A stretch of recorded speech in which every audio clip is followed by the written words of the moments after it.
So I was asked to take apart a modern code-compliant outlet, and so this is one.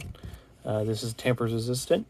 It's a TR, and if you look carefully, you can tell that the tamper resist is missing from this one, and it is missing because I took a chisel and broke it apart. If we look at the back, you can see partially how it's manufactured and how it's in place. And here is the mechanism. So whenever an outlet is pushed in place, it will force that aside, allowing the outlet to be plugged in. So how does that work? That works by allowing both prongs to be plugged in at the same time. So if I push this in at the same time, it easily moves aside. Let's back up. Just in the camera. So, but if I were to take and try to push a piece of metal, and this is a piece of piano wire, it's very strong metal, and just try to force it in there,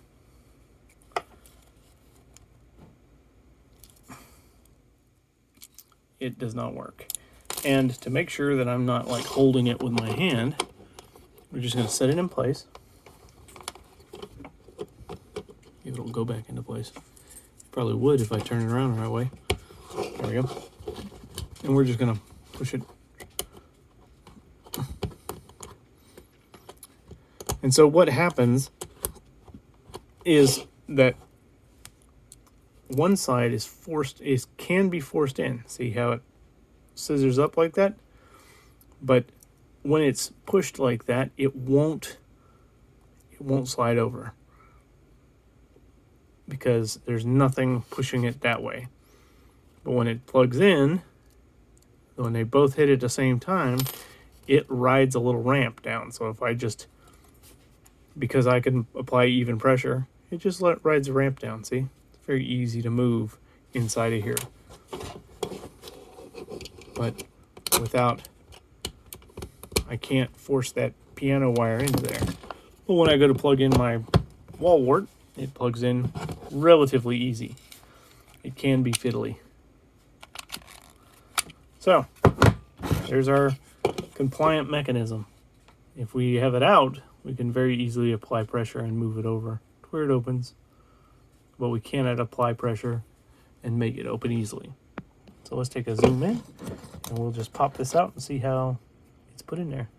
We're going to remove the spring.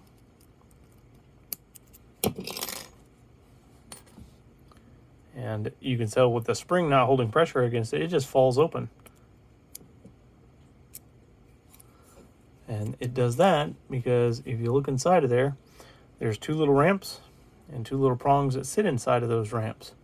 So if even pressure is provided, it will simply slide over. But if uneven pressure is provided, it tilts and locks itself in place. So there we go. There's the tamper resistant one.